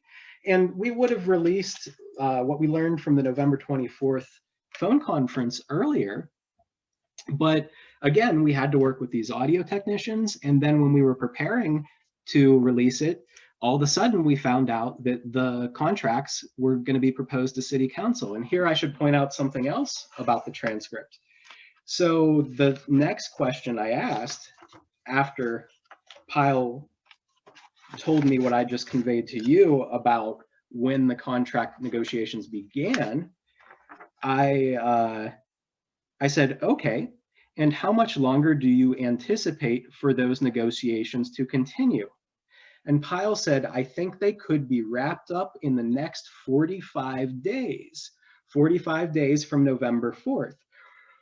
And then I asked about, does it go to City Council? How does that work? Does it get three? We went through all that kind of stuff. But, essentially, less than 2 weeks later, Council posted an agenda, I believe on December 4th for its December 7th meeting. And lo and behold, there were 2 ordinances up for first reading that had to do with renewing the police union contract. So at the same time, we were busy trying to get the November 4th information ready for public release. City Council decides that, they're going to start the process of pushing through these contracts, and then, issued this criticism of us that we felt we had to respond to. So, we've really been doing our best to keep up with it, but that's kind of how that all played out. Okay, so I think I finally get it. So really what it seems is that city officials know that negotiations were already happening, even though you were pleading with City Council and city officials to renegotiate the contract to include a racial equity clause. And not a racial equity clause, but to have, the next year's police budget, to have police union contracts informed by the investigation City Council said it would conduct 6 months ago, but never did. And one more thing that just occurred to me is, and again, it's not just us.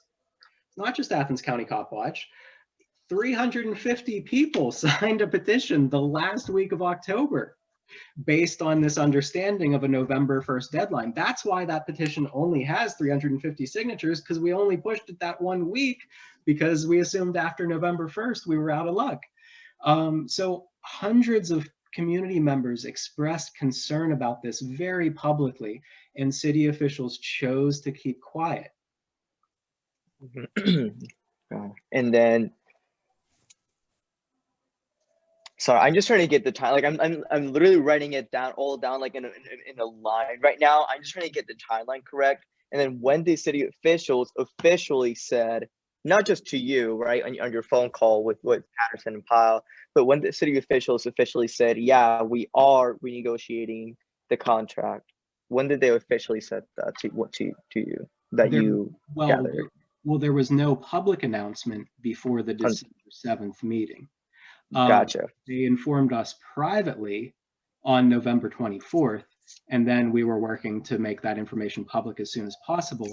But even just based on the report I received from my friend on November 13th, I notified all local media outlets that, like, hey, like, we were all under the impression that these contracts would automatically renew if the city didn't give the union notice by November 1st.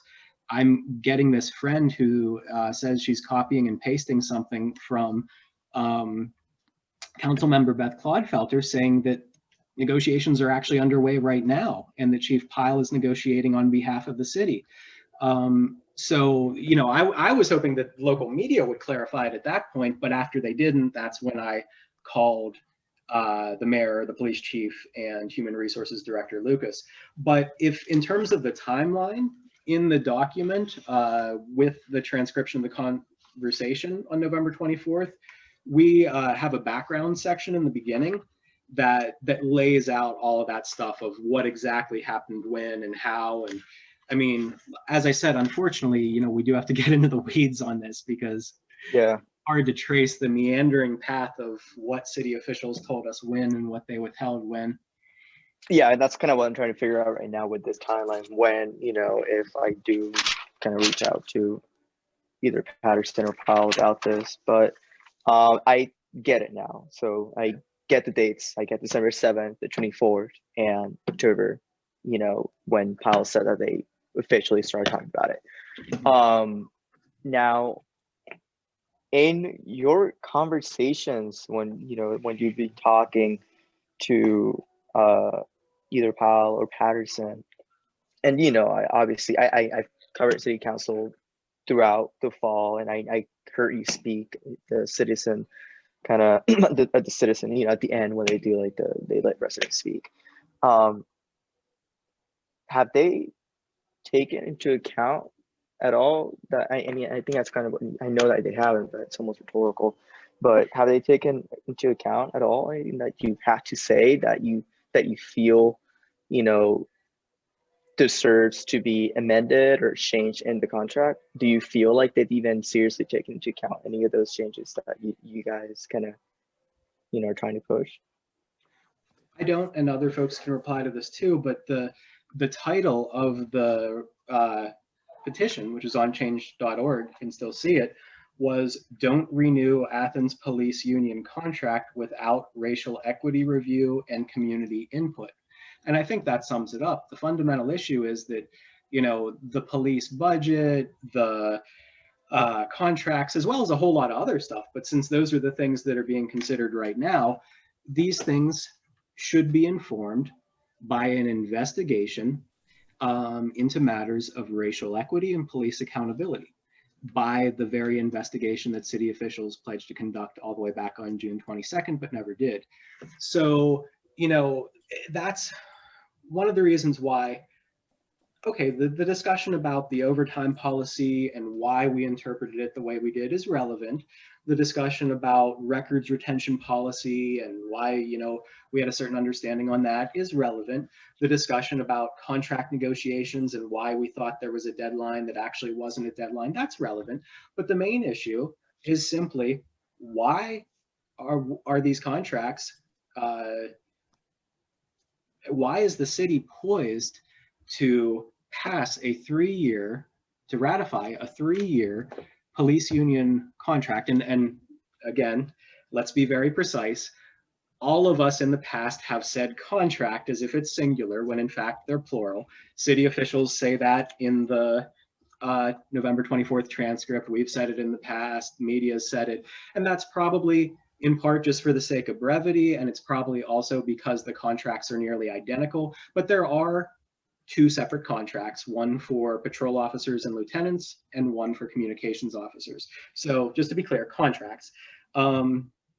Yeah, why are these contracts being passed without any consideration of issues of racial equity and police accountability? After this year, we saw the emergence of the largest social movement in US history, emerge to address those things. And did anybody else want to respond to that too?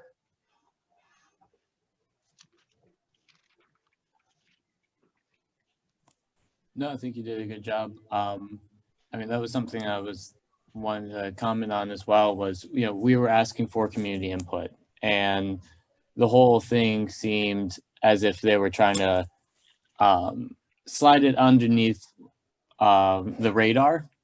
They were just trying to get it passed without, they weren't informing us that they were negotiating. We wanted to be in on that negotiation process, not like in there, right? But we wanted to be informed. We wanted a dialogue about this contract, and it just seems as if they kept it off the radar. They just kept it off the radar until they were ready to, they've already negotiated it and they needed to ratify it, and they just wanted to pass it. So I think you did a good job covering that. I just wanted to add, since Damon was referring to it, this whole thing is about just a complete lack of attention or consideration, not only to this organization, which I would say is I don't even need to say it. It's just subjectively the case. We've become a visible part of the community. I mean, there are demonstrations that have our name on them that we've organized. There are other media outlets that have written about us. There are, as Damon said, even people, politicians or people seeking political office higher up in the state that have acknowledged our existence. So we're certainly not invisible. And then on top of that, there's just the community itself. And not only with these issues of transparency and these issues of accountability, when it comes to the contracts, there's just a complete and utter lack of disregard as a rule across the board, generally speaking. I mean, even something like Ethan Doerr, which I would not go as far as to say is like absolute public knowledge. I wouldn't say every single person in Athens is going to know about it if you stop them.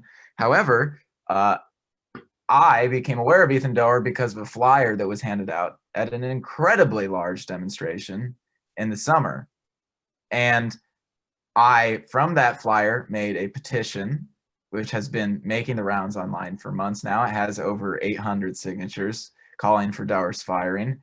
And then another flyer updated to include that petition was distributed at another demonstration, which was the very demonstration that we called into the city council meeting to provide our comments.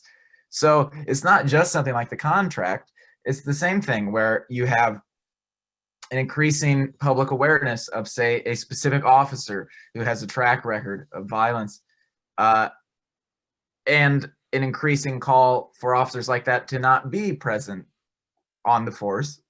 And there's also no acknowledgement of that. And I think that it's really a question worth raising to imagine if the September 2019 Ty Beeler incident had happened 6 months later, if that video of Ethan Doerr tasing an unarmed black person 3 times while he was pinned down by 3 other officers on the bricks of Court Street, if that video had been tweeted in June of 2020 or July of 2020, something tells me that the city of Athens would be in a very different position. And it's all has to do with pressure, which just goes back to the idea that everything they're doing seems to be in service of themselves, and those positions are called public servants for a reason. They are not there, or they shouldn't be there, for them to serve themselves.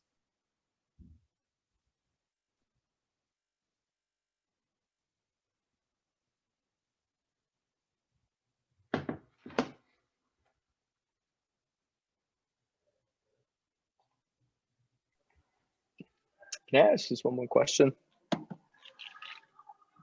Yeah, so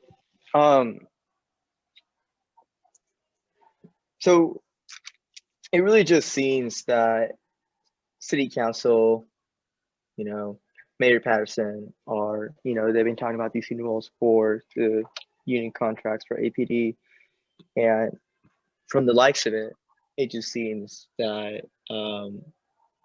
they are not taking into account your plea to change certain aspects, not only about racial equity, but like you said, like the budget for APD, and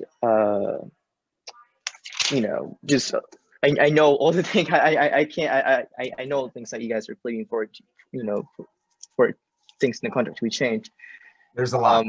Yeah, there's a lot. We don't blame you for not being able to rattle them all off. The first thing that comes to mind is just racial equity, but I know exactly what you mean. I think hopefully you know what I'm talking about. But it seems that they don't have any intention to include any of your group's concern, or the 300 or so other citizens who signed that petition, to include comment from residents and the public in these negotiations. And this contract is due to expire on December 31st. And it seems that, again, they're not adding anything to include anything about racial equity. So if, and when they do, renew this contract, and they don't include any of these concerns that you have brought up, what happens then? I mean, what I know you guys are doing a lot. You're in contact. You're talking, with the city governments, and you're signing petitions, and you're bringing this up in city council meetings. But again, that might sound like a rhetorical question, but what happens then after this expires and they don't really do anything about it? I'm just curious.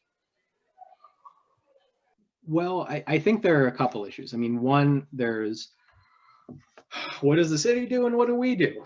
I mean, what the city does is, they lock into place a lot of the conditions that are resulting in a situation where APD disproportionately uses force, arrests, and pulls over Black people in place for the next 3 years, or certainly aspects of what enables that. They lock in place for the next 3 years. The description of the contracts that was given at the December 7th meeting said that certain aspects of the contract would be up for renegotiation after a year. And certain other aspects would be up for renegotiation after another 2 years. But based on my understanding of what the council members and Chief Pyle presented at the December 7th council meeting, none of those things that are up for renegotiation have anything to do with the concerns we've raised. So yeah, we end up with these contracts that are locked in place for 3 years. And then, we end up with next year's city budget. And, part of the situation there is that, as we've pointed out in the past, if you look at APD and OUPD together, two departments whose jurisdictions, are confined to, a small city, we're spending more per capita, or more per capita is being spent locally on those departments than the average, for all local and state policing in Ohio. So, so how has this impacted the budget? We've been talking about the contracts. The budget's a whole other issue. We're spending disproportionately more on policing in the city of Athens. And the response to the movement for Black Lives developing into such a huge movement this summer was for the largest cities in the US and the District of Columbia, and more than a dozen major cities in total, to all cut their police budgets and reallocate money towards mental health services, towards less violent, less counterproductive means of maintaining public safety. And apparently we've seen none of that in Athens. I mean, who knows what city officials are keeping under their hats right now about the budget, since they hid everything about the union contracts for 2 months. But that's a whole other issue. So yeah, it doesn't seem like Athens city officials are in any way responsive to the social justice concerns raised by the movement for Black Lives and by us and other organizations and individuals locally. What city officials have done is this kind of virtue signaling and performative actions of, the June 22nd resolution declaring racism a public health crisis, and council member Fall's shout out to Black Lives Matter. So, okay, that's the city. Then the question is, what do we do? I'd like to hear other folks talk about this too. In fact, I'll just shut up and let other folks talk about that. Yeah, I say that going forward from here. Yes, this is showing, the lack of it's showing that city council is not sticking true to their word, right? Showing that city council isn't moving forward with reviewing any of their policies, any of their contracts, any of their agencies or departments under a racial equity lens. This is all just virtual signaling, and it was evident before this, and it is irrefutable now. But what we can do is we can keep pushing and putting pressure on city council to stick to their words and look at the police budget and the city budget under a racial equity lens, to look at these police use of force policies. The fact that in nowhere in these use of force policies do officers have to write out a report every time they unholster or brandish their firearm, right? That is something that is very clear that can be done to protect lives of their constituents. And going further, cutting out these clauses in these police policies, department policies, that allow these police officers to shoot individuals who are running away, to shoot without giving a warning, and to shoot unarmed individuals. There is no reason to have these clauses. There's absolutely no reason to allow police officers to shoot and kill individuals who are running away. And so these are very clear things that City Council can do. They have shown that they have failed the public. They have failed their constituents. They have lied to their public, lied to their constituents about caring about Black lives, caring about their sticking true to their word, right? They said they would do this. We need to hold them to their word. And with the police union contract, right, we're working on a short runway, right?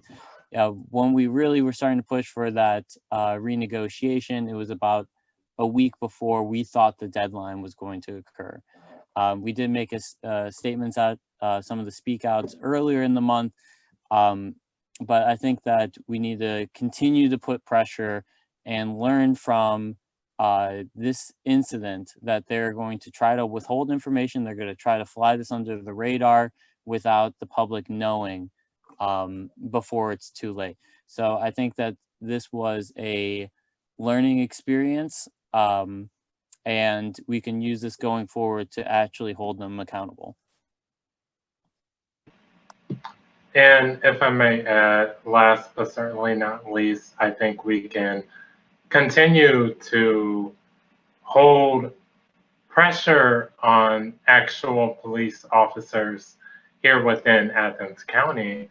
I think it's important to remember that back in September, we were successful in getting Tracy Varner to resign from her position as a police officer in Nelsonville, specifically in relation to her comments that pretty much treated the killing of Jacob Blake as a joke, joking about him being pierced with lead. And I think that's just one of the very real examples in terms of kind of, direct action and what can result out of that. And so I think, with the data that we've already collected, that is definitely something that will continue well into our future, even if City Council does not take into any account racial equity when negotiating the contract. I think we still definitely have a lot of work ahead of us, not only putting pressure on City Council, but also monitoring any cases of excessive use of force, continued disproportionate levels of violence against people of color from law enforcement agencies in the county. And I'm really glad, Genesis, that you raised the situation of Tracy Varner, because, I would also encourage folks in Athens, folks in the local media, to really compare the case of Tracy Varner to the case of Ethan Doerr. In the case of Tracy Varner, an officer was forced to resign because she made a Facebook post that suggested she would use excessive force. She was celebrating, cheering on, joking about another officer's use of force against an unarmed Black man. So just the suggestion seeing that the officer had a mentality that likely would result in that behavior was enough for the city of Nelsonville to force that officer to resign. Whereas in the case of Athens and Ethan Doerr, we see that it's documented that there's an officer who is using force in great excess relative to other officers in the same department. It's not that he made a social media post that suggests that could happen. It's literally happening. We know it's happening. Yeah, and so, here we have, a 100% Democrat-controlled city with folks trying to virtue signal towards the Black Lives Matter movement. Nelsonville sure showed itself to be way ahead of Athens on this issue. Not that Nelsonville doesn't have problems, but again, I think it's worth comparing those two cases.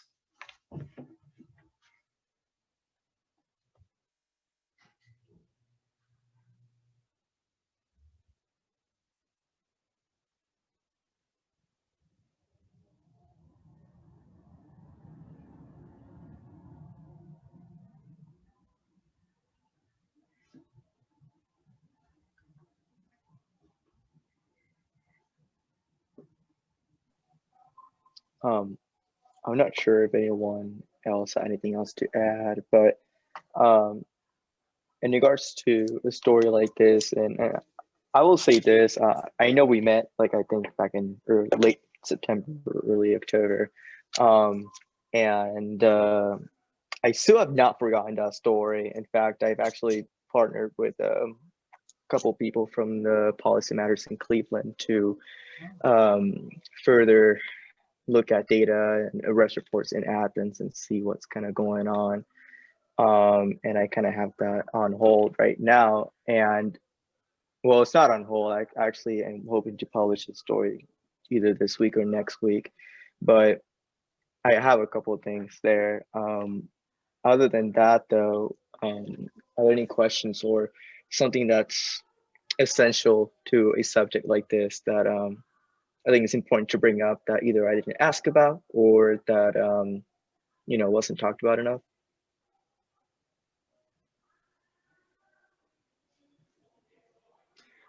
Well, I wanted to certainly thank you for coming.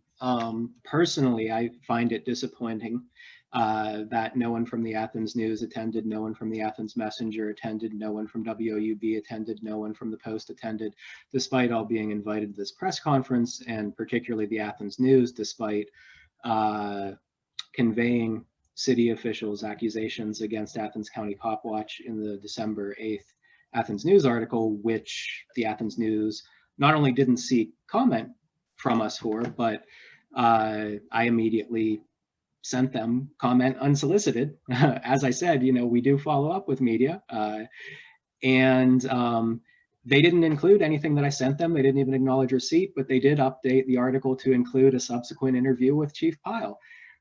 So hopefully they will see the video of this, as will other reporters, and it will convince them that this continues to be a newsworthy issue. And again, I think all members of the media, and certainly student journalists, would do well to read the transcript of the November 24th phone conference to look at how Mayor Patterson attempts to frame the issue of media bias and unprofessional behavior while really doing his best to not answer a question. I think it's a wonderful case study for journalism students. I will certainly be looking into that. But did anybody else have anything to add? Oh, and also, just real quick. We gave you a ton of information, not only at this 2-hour conference, but also all the documents we gave you. And I will update the one document to correct that one place where I did think that Pyle was talking about discipline records when he actually was talking about complaints, because that really doesn't change too much, but I will correct it in the one handout and make sure you get an updated version of that, and that the public does as well. But yeah, so if you have any follow-up questions as you're digesting all this information, please reach out to us at any time. We are always happy to speak with you and other local reporters. Certainly, and I appreciate it too, Damon, and everybody else too.